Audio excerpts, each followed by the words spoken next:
Guys, তোমরাই দেখো কি পরিমাণে কুয়াশা পড়ছে। আর আমি এখনই ঘুম থেকে নেমে আসলাম নিচে। তো ঘুম থেকে নিচে নেমে এসে আমি যখন মাদের জানালাটা খুলি তখন এই রকম অন্ধকার বাইরেটা দেখতে পাই। আর এখন ঘড়িতে বাজছে 8:15। বাইরে ঘন কুয়াশার কারণে মা কিন্তু বিছানাতেই ছিল, শুধু আব্বু ঘুম থেকে উঠে দোকান খুলেছে আর কি। আর এই যে দেখতেই পাচ্ছ আমরা কিন্তু বাসন এখনো বের করিনি। আর এই যে দেখো বাসন বের করার আগে আমরা কিন্তু সকালের নাস্তা তৈরি করে ফেলেছি। তো নাস্তা রেডি করে আমি মাকে বললাম তাড়াতাড়ি যাও ব্রাশ করে আসো। তাই মা গেছে এখন ব্রাশ করতে। তো খাওয়া দাওয়া শেষ করে আমি কিন্তু কাজ করতে শুরু করে দিই। আর আমার মাকে দেখি রাস্তায় গিয়ে তুফানকে বারবার ডাকাডাকি করছে, তাই আমি আবার ঝাড়টা রেখে দিয়ে সোজা চলে আসলাম মার কাছে।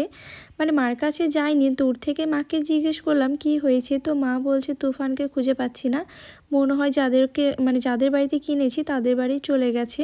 তো আমার কেন জানি মনে হলো হয়তো ও সিঁড়িতে চলে গেছে। তো আমি আবার সেই জন্য সিঁড়ি বেয়ে দেখতে আসলাম যে ও আসলে উপরে আছে নাকি।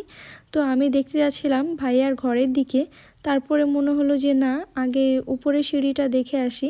তো দেখছি হ্যাঁ পিছনে ও কিন্তু দাঁড়িয়ে রয়েছে, এই যে দেখতে পাচ্ছি। যদি গ্রিলটা একটু ফাঁকা পাই বা একটু সময় যদি খোলা থাকে তাহলে ও কিন্তু উঠে চলে আসে সিঁড়িতে। আর যদি সিঁড়িতে চলে আসে তাহলে কিন্তু ও নামতেই চায় না।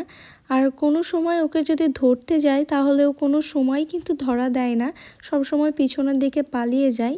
তো যাই হোক ফাইনালি আমি কিন্তু ধরে ওকে টেনে নামাচ্ছি।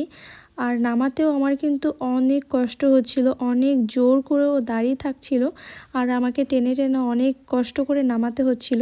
তারপরে দুটো সিঁড়ি আসার পরে এই যে এই চাতালে এসে ও কিছুতেই নামতে চাইছে না। দেখতে পাচ্ছ আমি কেমনভাবে ওকে টেনে হিঁচড়ে নামাচ্ছি। তো মাকে যখন বললাম তুফান সিঁড়িতে আছে, তো মা তো তখন পুরো অবাক হয়ে যায় আর বলছে তাড়াতাড়ি ওকে ঘর থেকে বের কর।